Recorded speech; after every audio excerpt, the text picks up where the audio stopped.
Welcome back to the podcast. Today we have Uzair Ahmed. He's a specialist in really creating automated, systems for helping you grow your ideas. You guys know how hard it is to grow an idea, right? To grow a business, especially you little guys are doing small businesses at a home a business, a business to homeowner level, right? How do you engage with customers, keep that information? How do you really capture and really put together a system that helps you, oftentimes one-man bands or two-man bands or small groups together, to automate the system so it becomes way more efficient? I'm excited about having this conversation. I'm really am. I think you guys will love where we're going. Uzair, welcome to the show. Thanks for having me. As we start to look at automating a company, by the way, my judgment is that most small business owners today are over flipping whelmed, right? They're your cook, bottle washer, you're taking out the garbage, you're doing everything, right? You've got this one man band, you're trying to spin all the plates, and oftentimes business development becomes kind of haphazard, and getting them automated into a system that makes me way more productive, being able to capture information about a potential sales opportunity, right? Someone who either calls us or someone that we're calling, right? And putting that into a system where we can follow up and continue to communicate with those potential opportunities. To me, that increases the likelihood of us being successful. Definitely, 100%. As you start to look at a company, what are some of the companies that you feel like you've been really, really successful with? The companies that I do the best work with is any service business, which involves a person going to someone else's location to get the job done. So be it HVAC, plumbing, landscaping, painting, as long as the work is done elsewhere, that is really where I excel. So got it. So a landscaping company, let's use them as the example today. And I think this applies to painters, it applies to plumbers, it applies to electricians, anybody that's serving the homeowner, right? And we're kind of focused on homeowners, not corporations, not corporate, maybe are, but maybe let's kind of focus on this conversation on how to automate maybe that's mom and pop business or a smaller business and bring support to that. Where do you start, and how do you start to look at automating that process? So the first thing I do when I look at a business is I'm like, how do we leverage the existing customer base as much? The way I think about business, I think about a bucket. If you have a bucket you're trying to fill with water and it's got a lot of holes in it, it's going to be really, really difficult to fill that bucket up with water unless you have a lot of water coming in. And that's similar to like a lot of ways that companies think about growth.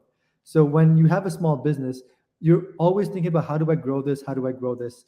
But you never think about like, how do I keep the customers that I already got in extremely happy and coming back over and over again? How do I automate that process? How do I not forget about those people? And that's the first thing that I work on with businesses, but it obviously depends on what their problems are as well, right?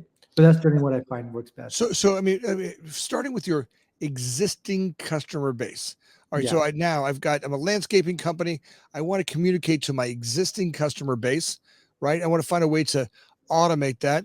So that's essentially saying, hey, I just don't want to forget about those folks that I already have in the system, right? I want to be looking at how I can follow up with them, make sure they understand that we're here, really continue to show them what services and things that we can do to support them, right? So maybe they're already an existing customer. Now we're going to work on things like upselling, seasonal impacts, seasonal opportunities with them, right? Is that the stuff you're talking about?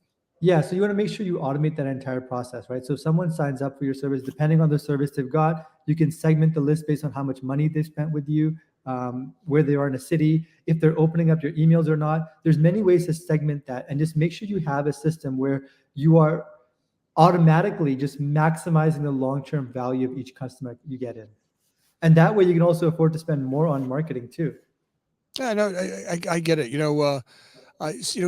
My judgment is, especially when you're in one marketplace, if you're a small market, a type of company, you want to really capture. And by the way, in every business, I've got some large national companies.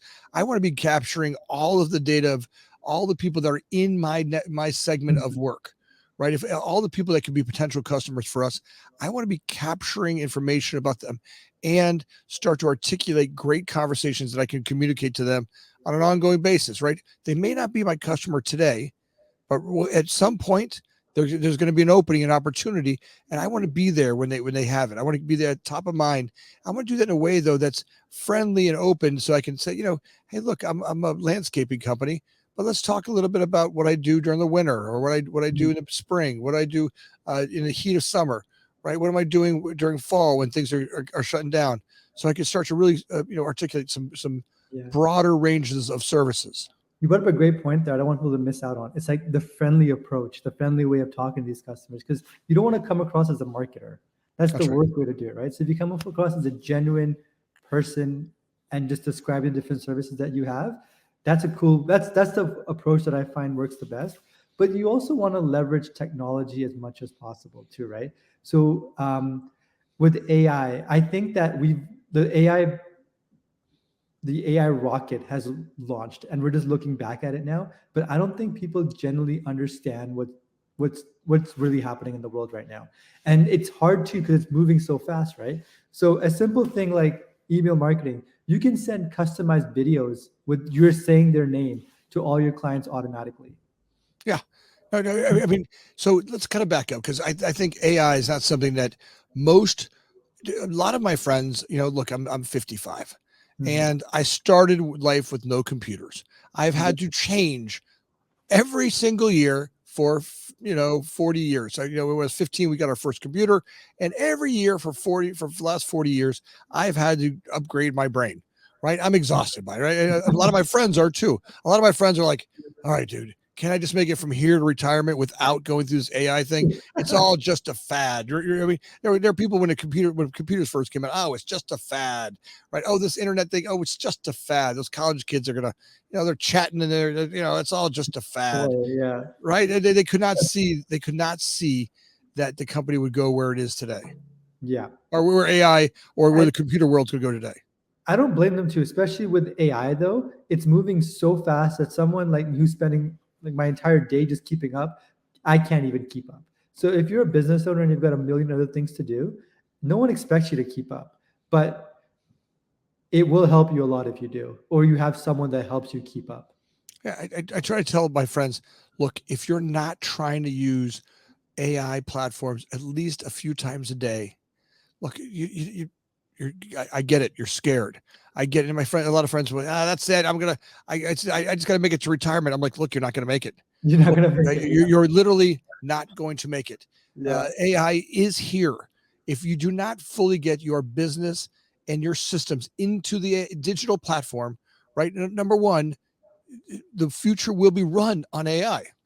And if it can't see your business, if your business is not completely digitally transparent, right? If you're not looking at, if you're a lawn service company, if they don't understand exactly how many people you have, if you don't start to really articulate exactly how long it takes to do your route, how long it takes you to mow a lawn, how long it takes you, how often your equipment gets serviced, all of that data needs to start entering into some type of automated system. And for me, it's a smart sheets or some sort of format where that architecture later on will be the structure of the data that feeds your AI. And AI, as people are looking to, enter into that next phase, which is really completely automating their business, jumping into the AI realm, AI won't be able to see you unless you're digital. It won't be able to trust you and use you to perform tasks unless you're already in a digital platform. Yeah. So, well, the best way to leverage is you brought up a good point, right? It's like make sure your business is organized and structured and digital. Otherwise, you have a long ways to go.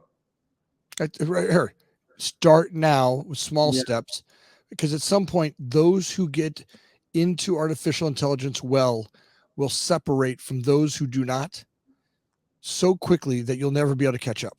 Never. That's exactly. You won't be able to catch up because That's it's exponential, right? Right. And that's what happens to those that are going, forget it. I'm not going to be them. Like, look, we're not talking 10 years from now. We're talking in 2024, AI. We're talking months from now. Months. We're talking literally months. AI. Yeah. If we go back to think about what happened in 2022, no one talked about AI in 2022.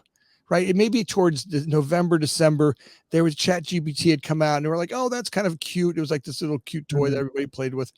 Right. But by the time February came out, 100 million subscribers hit the Yeah. hit AI, 100 million hit the platform today. That is continuing to grow worldwide, and the amount of impact that's going to happen by 2024, right? As ChatGPT goes, 4, level 5, level 6, all of those out, are continuing to grow pretty dynamically. Our group's looking at, AI platforms to edit podcasts, to work on podcasts, do artwork for podcasts. It's dramatically changing our ability to be in production, and each one of those takes some learning. So we kind of have to tiptoe a little bit at a time. It's like, how do you eat an elephant? It's one bite at a time. Yeah, no, you're right. It's actually to the point where people who are using it are so productive that the opportunity cost of trying to see if they can do it without AI is so high that you can't even test that anymore. You can't go back. Yes, that's right. Now, but it's daunting if you've never used it. I mean, right, for those that aren't there using it, my judgment is that that's where they get a team like you guys to come in and go, Mhm. hey, we're gonna help you automate your business, Yeah. right? And here's how we systematize your entire process, and here's where we can implement AI and start to really maximize that company's efficiency. And if they're not seeing that right now, if they're not saying, hey, look, that's not their entire investment, but it could be, a portion of what they're doing needs to be in developing digital communication platform and data collection platform. 100%. So you know what? You can't blame them too much because I think a lot of business owners have been told that they need to do this, they need to do that, they need to like implement technology, they need to build SOPs, they need to process themselves, but no one teaches them how or That's right. actually guides them along how to do it. I, And that's, I think, a missing part in the marketplace. And then there are companies that would do it, but they charge so much and they're working with the bigger guys out there that I think people forget about the small, medium-sized business. and that's where you build these robust relations. To me, that's where people are missing out, because when you go to Sam's landscaping company, and you're the one who's in his digital transformation, you own Sam's DNA, Hmm. right? You're in that development for him. You're the only companies that he's ever worked with to develop Yeah. a digital process, and he finally has someone he can talk to and trust, and Hmm. that level of trust can be not just that, it can be very fruitful and an opportunity for both of you, right? For Yeah. you to add impact to the customer that's available, and for them, Sam, to have a partner they can trust, and that really, at the end of the day, is a win-win for both sides. 100%. My goal when I work with clients is to work with them as long as possible. I want to be there for years. I don't want to be a one and done. Like a lot of consulting companies come for project work, but we like to work with our clients until we reach the goals of them owning a business that runs themselves, runs and grows by itself. Do you see a future where companies will be one or maybe none employees? I already see it now. I was testing out this AI customer service bot, which talks to people on the phone Wow. and you can talk to customers. And it was so well done and so shocking that I was like, well, I think we reached a point where within a few months now, you can run an entire business as a one man show and have no issues with admin or booking calls or anything else like that. You can just go out there and be on the tools all day while everything else in the background is taken care of for you. I certainly can see that in the construction world, right? Mhm. As we start to automate drawings, as we start to automate the work that we do in the whole digital Oh yeah, platform. designing the lawns can be done by AI now. A- Absolutely, right?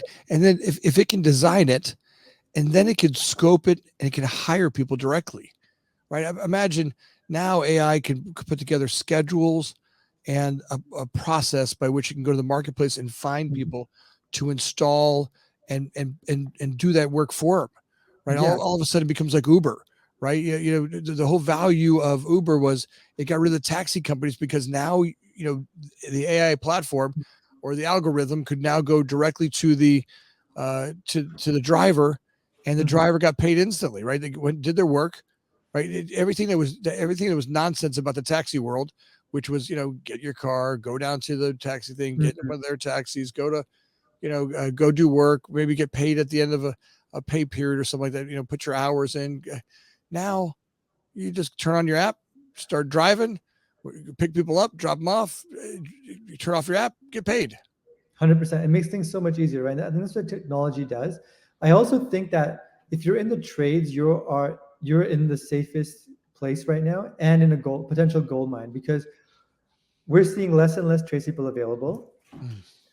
But if you are a trades company, you should be super excited as well, because with this launch of the fact that AI is advancing so fast and that people can't catch up, that's an opportunity for you. That's right. That's an opportunity for you to come up with to implement this technology in your business, make yourself so efficient, so fast to run, that you can afford to pay your technicians the most amount of money and poach all the best guys from your competitors, because you've been able to systemize and scale your business while maintaining high quality customer service. Well, it goes back to what we talked about before. Now you're the cook, you're the bottle washer, you're doing everything. My judgment is that our brains start to bend. I can't even think about how to do this automation stuff. So how do I start? Like, where do I start? Well, the easiest way to start is like talk to me, so I can figure out what your business looks like first. So the first thing before you even think about automation is you have to look at your business and map it out and be like, how do you do things? How do you answer calls? What's the process from taking an input, which is a customer lead, and an output, which is the job is done and the customer's happy, right? What's your entire process to get to that point? Okay, so guys, so I start with, all right, here's how I engage. So I might have multiple types of engagement. I might start at an online inquiry. Hey, I went to my website. Maybe I'm looking for someone to be my landscaper, or maybe a phone call inquiry, right? Hey, I got my friend Bob introduced me to you. He said that you guys do a great job. Can you come look at my project? Or maybe an outreach phone call as a sales rep, where you knocked on a door, or you're at a neighbor's house, or you knocked on the next door neighbor. So there may be multiple ways that customer enters your system. So you start with all the different ways that a customer enters, and you identify those. Exactly. And you also identify the ways that they would have even entered in the first place. Like, do you do YouTube ads? How do you have Google ads? Like, how do people even hear about you? Then you go from there, then you turn into like, what kind of lead inquiry? Would it be an online lead, a phone call? Would it be an email, or how did it come in? Did they just book directly on a website, or did it send a lead form, right? And then you're like, how do I respond to that lead? How fast do I respond to that lead? How do I track those leads? How do I know that I'm not missing anything? How do I gather the right information? How do I solve the problem show the value on the phone and not just be an order taker? And how do I keep them on the phone? Those are all processes, right? And you book so them on. now I've got a lead. Now, how does it? What happens next? So now I do a follow up. Hey, I got an inquiry. Now, do I want to automate the follow up? Hey, I noticed that you're there. Is it something I kind of create a form, or if then what? Yeah. Well, the first thing you want to do is make sure that process is really quick, right? So when someone submits a lead, you want to respond to them within 5 minutes. And that can be an automatic email saying, hey, we just got your lead. I got to ask a few other questions. Or the best thing to do is have an automation which will connect to someone on the customer side. So it'll automatically call the salesperson and then connect that to the lead. So you phone them right away. So you're instantly engaged, and they're not slipping through the cracks. Because my judgment is, if they're calling you, they're calling 10 other people. Exactly. And you want to be the first one there, and then you want to keep them on the phone as long as possible too, so they're too exhausted from shopping around. That's right. So they get to trust you, and the longer I'm on the call, I can create trust. Now that whole process of, what I do once I get on the phone with them, I think that we could do a whole show on how to handle that call, but let's stay kind of upper level where we're all right. So now I got them on the phone. They like me. Now I want to go out and give it. I want to go from this is an actual really good call. We have a win-win for both, right? We're not taking everything. We want to make sure that both parties are going to win. Hey, we as a company are going to be great to serve them, and them as a customer, we're going to be able to serve them well. Exactly. And you book the consultation. You make sure that if it's a free consultation, or even you get the credit card or book like your initial job, you want to make sure that you send it to them in a way that's going to be on their calendar. So a Google link with text messages, put it on the calendar, do follow-ups, let them know when you're on the way. Maybe show them on a map where you are. when you're on the way, so they have that visibility. All these little things are small touch points that make a huge difference to customer experience, and it Well, has to be smooth.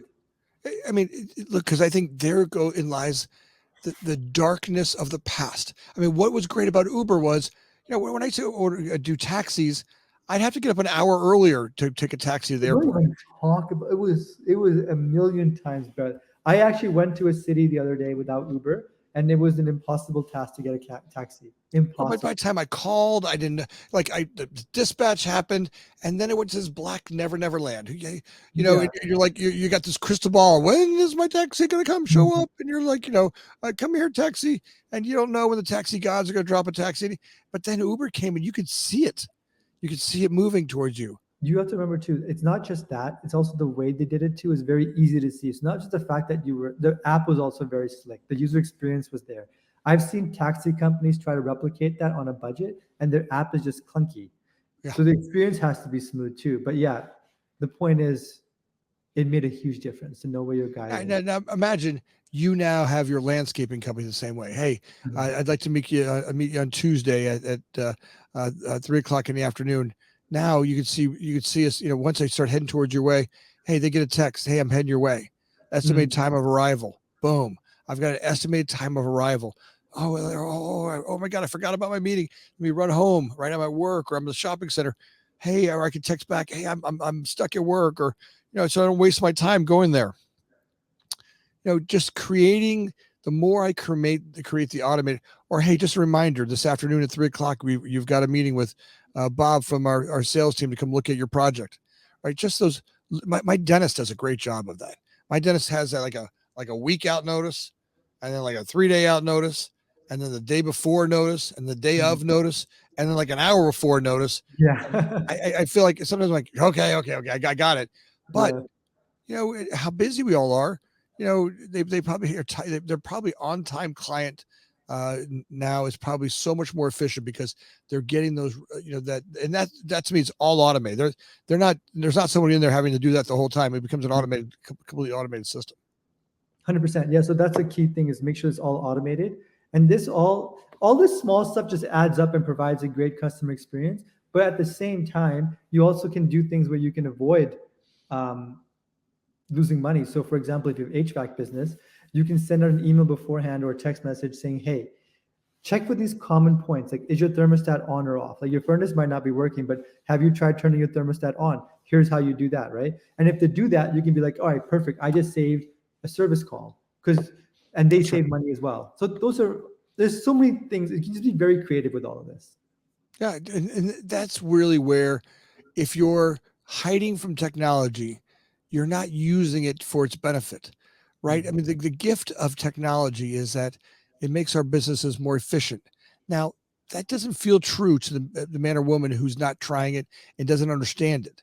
When I'm on the other side of understanding it, I make it this big bag thing that's a waste of time. I've got to justify my ignorance about it, right? Mhm. I got to stand over here and go, look, I go back to saying, I don't want to feel stupid, right? And by the way, when I try something new, I feel stupid at first. And Mhm. as an owner, and my judgment is a lot of business owners are willing. They've been stupid before. Yeah. They're growing this business. It's okay to be stupid and grow and try that on Mhm. and step into that pretty creative space to be in. I'm totally okay with I think being stupid means you're learning. That's right. Yeah, it's a reframe. It's not being stupid. You're learning a new skill. You're about to be a master. It's it's a great spot to be in. So now we start to automate those systems, and how robust can we get? So can I do the same thing with that's my customer outreach side, but what about on the internal stuff? How can I automate my internal processes? That's what the real value is. I believe that you should be trying to automate the back end as much as you can because that also provides no value whatsoever. And that's where the mistakes can be made. So I know, for example, with our business, we had to, this was the process before. A mechanic would be on site and he would need some parts and he would go and call around for a part. And then or our back end team would call around for parts, get the right part, add the number to the sheet, mark it up, and then attach the invoice and blah, blah, blah. So about 10, 12, 15-minute process. Now, what we've done is we made an automation where the mechanic just types in the car and the brakes that he needs. And the automation will go in the back, use a browser automation to go to the back to the supplier's website, find the part, see if it's in stock, or if not, see which stores have it in stock, mark it up automatically, click submit, and then add the invoice to the job automatically. So everything is just so organized on the back end. It took what was 12 minutes and made it 30 seconds. That's awesome. I've watched some automation. I just did a podcast with a guy who automated divorces in Brazil, Interesting. and they took what was 12 months down to some of them are in 12 hours. Right? Just they Really? realized that there was only a couple of things a lawyer needed to do, and they decided to find the lawyer that could review and sign off on something. And there were 2 or 3 areas that needed to happen, and they figured out how to automate that. It was pretty amazing. Upload all your statements and it'll tell you exactly how to divide the assets. It required you to put together. You guys had to have. By the way, you had to have some agreement, right? Mm-hmm. So for those of you that want to be stubborn, it's going to take you longer and cost you more money. But Yeah. it kind of behooves you to work together to do that. These were about simple divorces. Mm-hmm. It did not take into consideration the ones that people want to rip each other's throats out and Yeah. laugh forever. And that's probably a whole other segment to talk about. Yeah. Yeah. So, but look, automation's that key, right? So now I can focus on what I do great. So the Mm-hmm. back end side, right? As I start to look at employee retention, or finding employees, or communicate with my employees, how do I get to automate all that kind of good stuff? So a lot of the automations, what do you mean by communicating with your employees? So, like, what am I doing to communicate their schedules? How am I communicating? What we got going on with our company? Mm-hmm. It depends on how big they are. How Yeah. that's like, when paychecks are coming out, our health benefits, insurance stuff. I mean, how do we take all of that back of house employee work and put that in a way to communicate with them even clearer? So they feel like they get to see that. They get to see the fruits of it. How many vacation days they've earned. They're kind of up to speed on all that.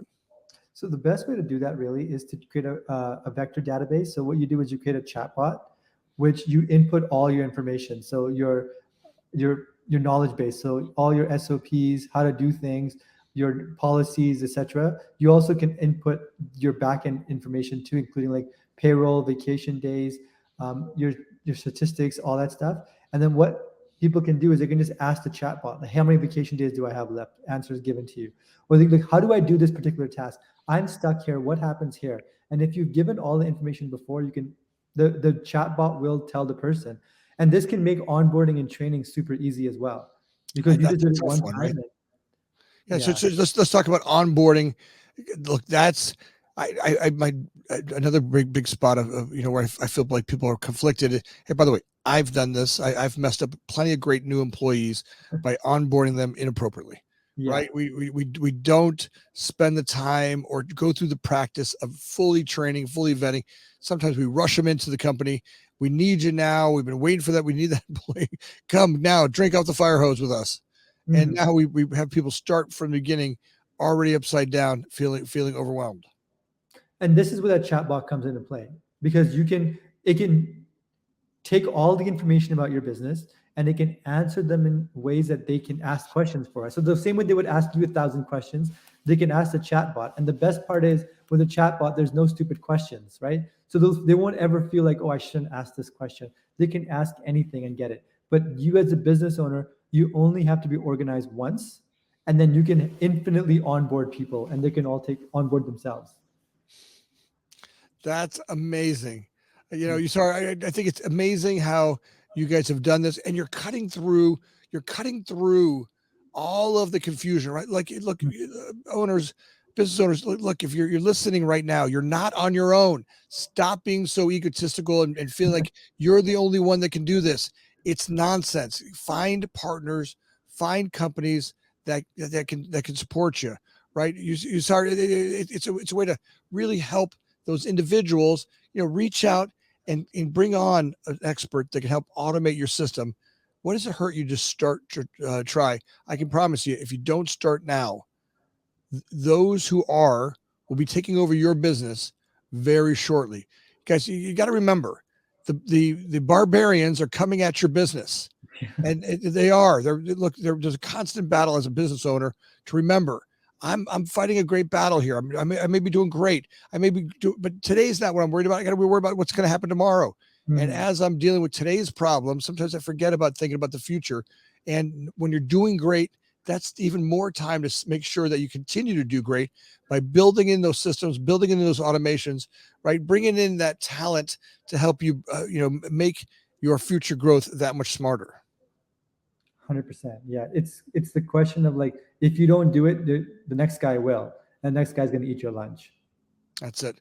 I love that. Uzair Ahmed, I'm grateful for the time that you spend with us. If people want to get a hold of you, what's the best way for them to reach out to you and bring them into your life? Bring you into their life?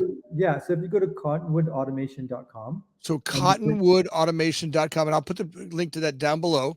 Yeah, and then you click connect, and then you can book a time with me, and we can chat about how we can help your business, or just talk about AI and automation in general. That's awesome. I'm grateful for the time we get to spend together doing this. For me, watching as we get smarter and smarter at running business, you do not have to do this all by yourself, right? Those of you that are stuck in your ego, check your ego at the door, right? Find partners. It does not mean you're going to lose all your money. So whatever drama that you're carrying in your life because you think that bringing on smart people to help you grow your business is going to set you back, I don't know, whatever nonsense you believe in there. It's time to go find partners and bring them in to help grow your business. So you've got something that's you're going to be powerful for a very long time. I'm grateful to have you on the show. Thanks for being here.